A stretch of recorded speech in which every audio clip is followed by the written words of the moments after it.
कि अल्लाह और उसके फरिश्ते नबी करीम सल्लल्लाहु ताला अलैहि वसल्लम पे दरूद व सलाम का नजराना पेश करता है। ए ईमान वालो, तुम भी खूब खूब दरूद पढ़ो। शुरू से लेकर अब तक आप तमामी हजरात नातो मनक़बत समात कर रहे थे। बेहतरीन आवाज के मालिक सल्लमहु हशमत रजा से आपने नाते मुस्तफ़ा समात किया। फिर आपने सल्लमहु शोएब रजा से आपने नाते मुस्तफ़ा समात किया। उसके बाद आपने बेहतरीन आवाज़ और बेहतरीन अंदाज से नाते मुस्तफ़ा पढ़ने वाला, जो इस वक्त सिक्का राजुल वक्त की तरह चल रहे हैं, अली हैदर फैज़ी से भी आपने नाते मुस्तफ़ा समात किया।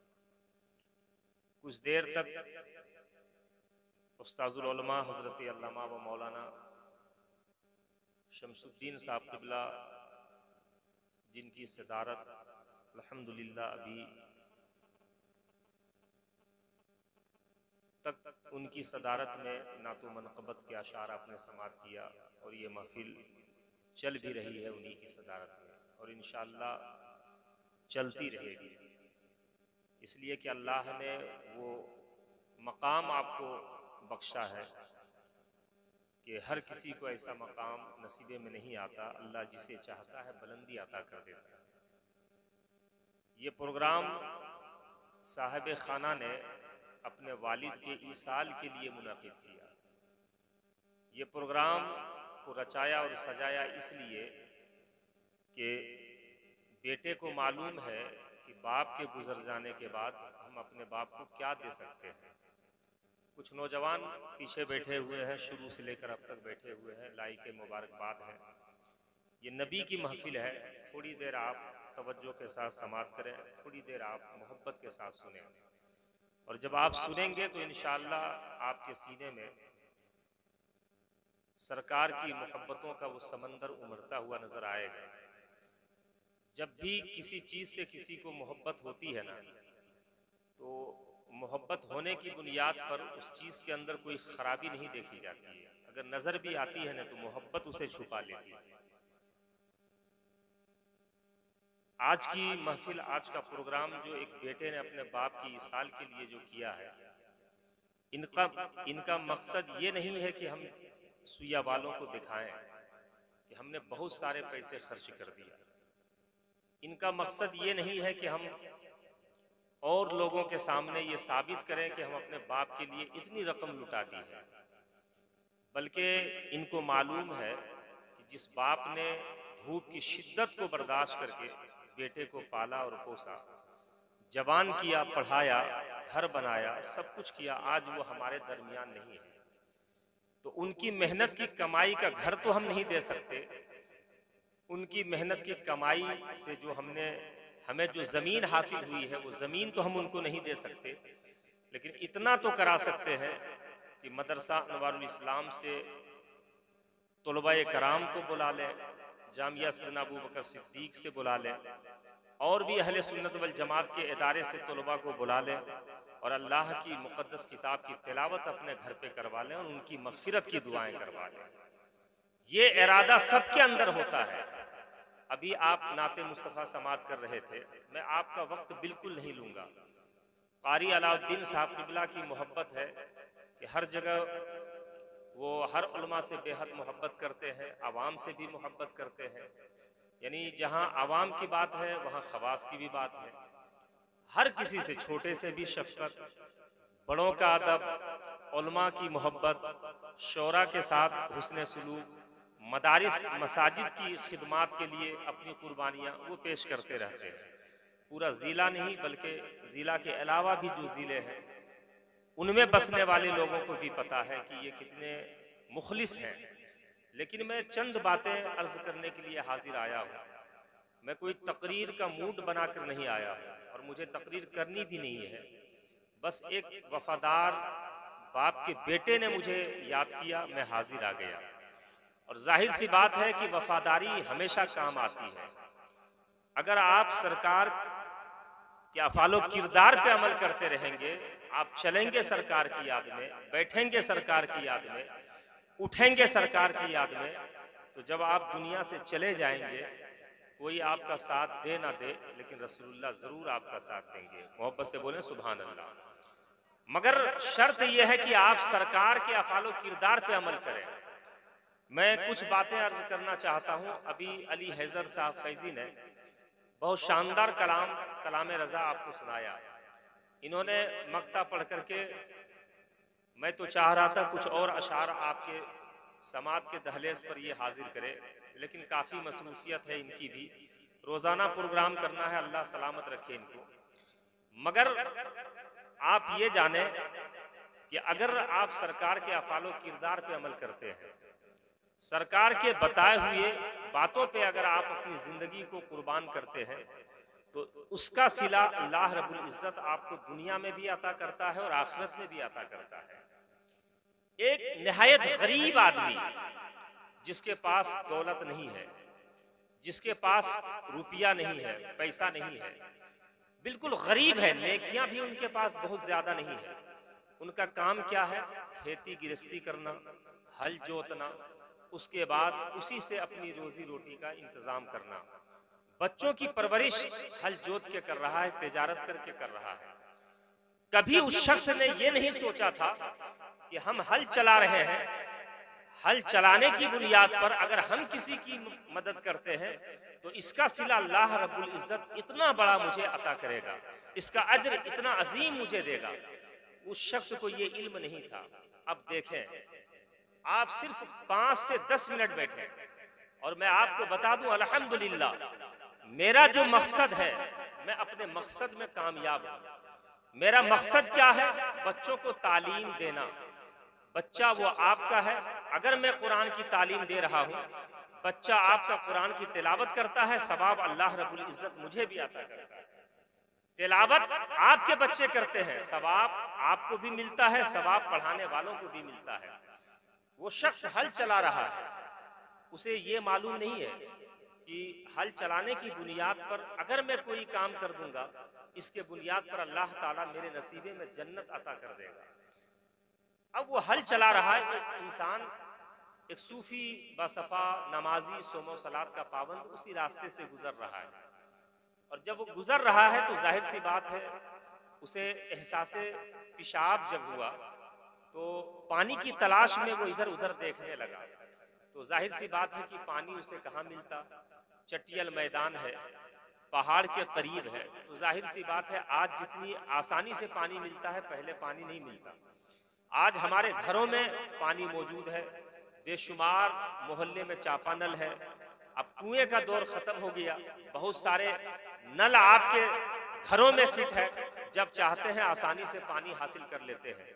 मगर कुर्बान जाइए, जब उसे पेशाब की शिद्दत तड़पाने लगी तो वो पानी के तलाश में इधर उधर देखने लगे, कहीं पानी उसे नजर नहीं आया। शरई एतबार से अब उसे पाक रहना है, तो अब करे तो करे क्या? चूंकि उसे मालूम था बगैर इजाजत किसी की भी चीज नहीं उठाई जाती है। अगर हमें पेशाब से पाकी हासिल करनी है तो चल करके हम 2-4 ढेले ले लेते हैं। वो करीब गया और हल चलाने वालों से उन्होंने कहा कि मुझे 2-4 ढेले आप दे दें, ज्यादा नहीं 3 दे दें, काफी है। उसने जैसे इस शख्स ने उस हल चलाने वाले से ढेला मांगा तो उसने सोचा कि आखिर ये ढेला मुझसे मांग क्यों रहा है? ये मैं खेत में हल चला रहा हूँ, पूरी खेत में इतने सारे ढेले पड़े हुए हैं, ये जितना चाहता उठा लेता, मगर ये मांग क्यों रहा है? मुझसे इजाजत लेकर के उठाना क्यों चाह रहा है? तो उसने कहा मुझसे कोई ये सोना तो नहीं मांगा है, कोई दरहमो दिनार तो नहीं मांगा है, चंद ढेले मांगा है। उसने उठा करके उसे दे दिया, उसने लिया और लेने के बाद पाकी हासिल किया। फिर नमाज का वक्त करीब आया, नमाज पढ़ा, यानी इसी तरीके से जिंदगी गुजरती चली गई। मरना तो सबको है, आज हमें कल आपको, और किसकी मौत किस तरह हो जाएगी ये किसी को इल्म नहीं है। अगर ये इल्म हो जाता कि मेरी मौत फला जगह पे होगी तो अपना इंतजाम इंसराम कर लेता। क्या मालूम था आली जनाब शमसुल साहब को? नहीं मालूम था। अभी चंद माह पहले मैं आया था, एक वफादार बेटे ने अपने वालिद के बरसी का प्रोग्राम बहुत शानदार किया था। आज मिस्टर साहब अपने वालिद मरहूम के बरसी का प्रोग्राम बड़े तुझको एहतसाम से कर रहे हैं। ये किसको मालूम था जब मैं इसी गली में और इसी दरवाजे के सामने ज्यादा नहीं 30 से 40 कदम दूरी पे मैं खुद कुर्सी खिताबत पे था और कारी शारिक साहब जामई अशरफी का खिताब हुआ मुझसे पहले, उन्होंने जामिया सैयदना अबू बकर सिद्दीक के तुलबा के साथ नहायत शफकत के साथ चंद कलिमात उन्होंने पेश किया। फिर दौरान तकरीर उन्होंने कहा मैं मुख्तसर आपके सामने आ गया हूँ, अभी तफसील के साथ मौलाना शमशीर आपके सामने तकरीर करेंगे। बेशुमार मोहब्बत भरे जुमले उन्होंने पेश किया था।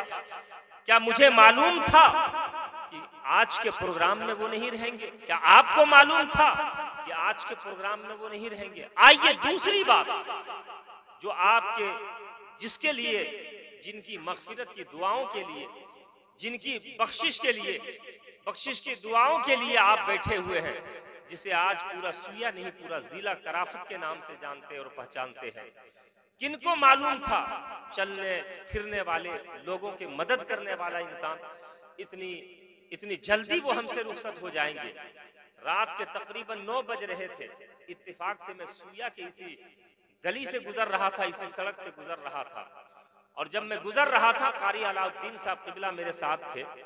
मुझे जरूरत पड़ी मनव्वर साहब किबला से मुलाकात करने की।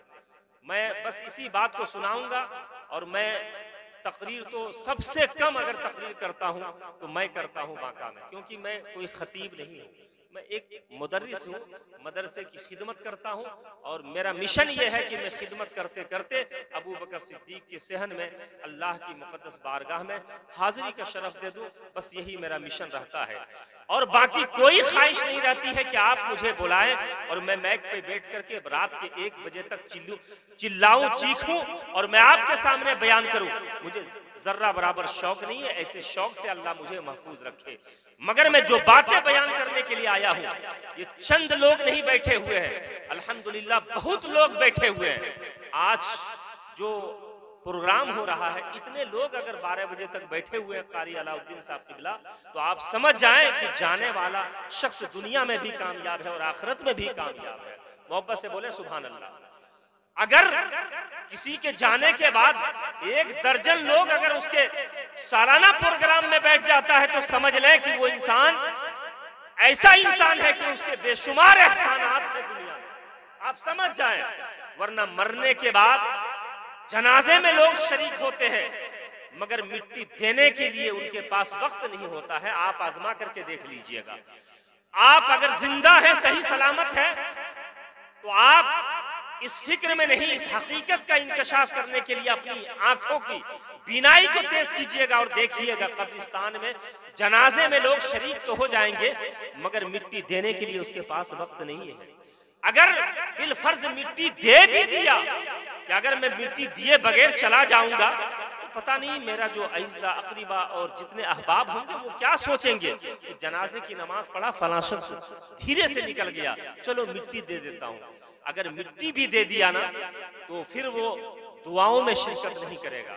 आपके लिए जाने के बाद, आपके जाने के बाद उनके पास वक्त नहीं है कि वो जनाजे में शिरकत करे, मिट्टी दे, आपके लिए दुआए मगफिरत करे। इतना टाइम किसी के पास नहीं है। कौन अपनी जिंदगी की औकात की कुर्बानी पेश करता है? कौन वो पेश करता है जो सरकार के सीरत का बाब पढ़ा है? वो पेश करता है जो नबी करीम सल्लल्लाहु ताला अलैहि वसल्लम के अफ़ालो किरदार पे अमल करता है। तो मैं आपको बताना चाहूंगा कि आज से 1 साल कबल, पूरा 1 साल कबल कराफत साहब किबला, आप देखें 1 साल से कबल वो सुइया में चल रहे थे, फिर रहे थे, लोगों की मदद कर रहे थे। आप कहेंगे कि आप यूं ही कह रहे होंगे, आपके साथ उन्होंने कितना एहसान किया उसका इल्म मुझे नहीं है, लेकिन मैं जो आपके सामने बयान कर रहा हूं इसको आप सुने। इसलिए मैं इंतजार करता हूं, मैं खतीब नहीं हूं, लेकिन लोगों के एहसान का इजहार जरूर करता हूं। अल्लाह फरमाता हल जज़ाउल एहसानी इल्लल एहसान, एहसान का बदला एहसान होता है। हम तो कराफत साहब को दौलत नहीं दे सकते, हम उनको घर नहीं दे सकते, हम जमीन और जायदाद का हिस्सा नहीं दे सकते, हम रुपया और पैसा नहीं दे सकते, लेकिन इतना तो करा सकते हैं कि जिन तलबा के लिए रात के रात जाग रहा हूं, पूरा दिन में उनके पीछे मेहनत करता हूं, अगर तलबा को कहूंगा बेटा तुझे कुछ नहीं देना है, मैं जिनसे मोहब्बत करता हूं उनके लिए एक आयत पढ़ दो, अगर एक आयत तलबाए मदरसा ने पढ़ दिया और अल्लाह ने एक आयत के सदके खुदा की कसम अगर उनकी मग़फ़िरत ना करा दिया, फिर आप मेरे गिरेबान पकड़ के कहना कि मौलाना शमशीर आपने क्या कहा था।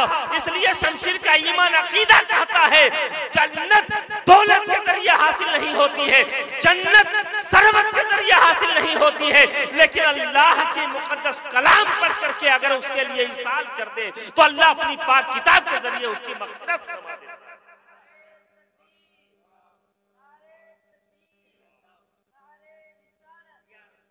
कोई गुल बाकी रहेगा नए चमन रह जाएगा, पर रसूलुल्लाह का दीने हसन रह जाएगा।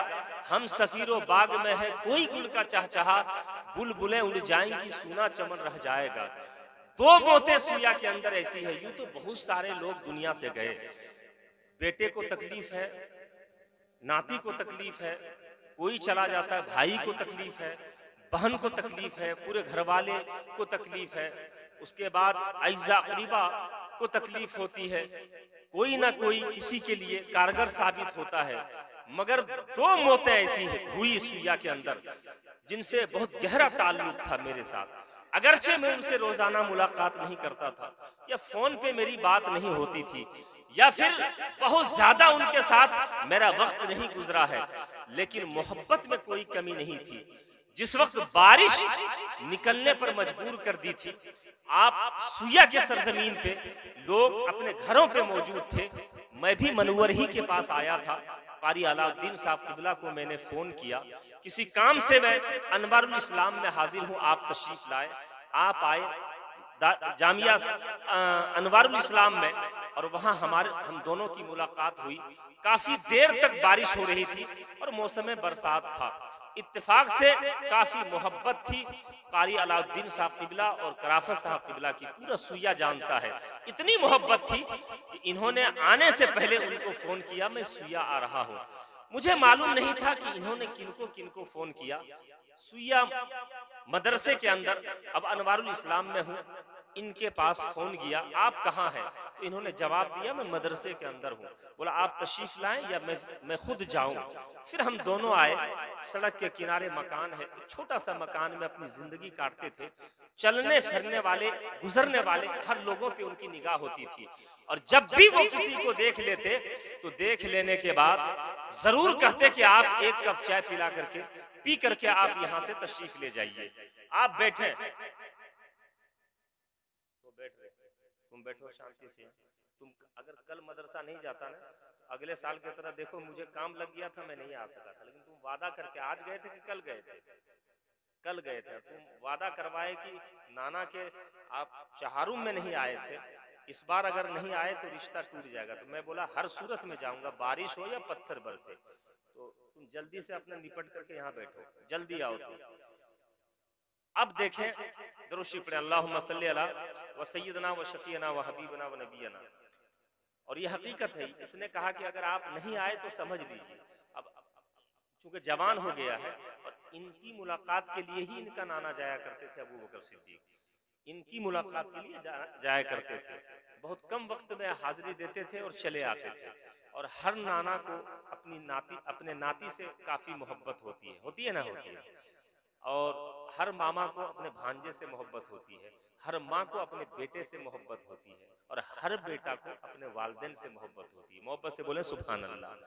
कोई नहीं चाहता है कि मेरी माँ तकलीफ में रहे, कोई नहीं चाहता कि मेरा बाप तकलीफ में रहे। तो अब सुने, बारिश हो रही है और ऐसे मौसम में कराफत साहब किबला ने कारी अलाउद्दीन साहब को फोन किया, जमाली साहब किबला को बुलाया। तो बुलाने के बाद और उन्होंने जो मेहमान नवाजी किया, उन्होंने जो हुस्न इखलाक को पेश किया, आज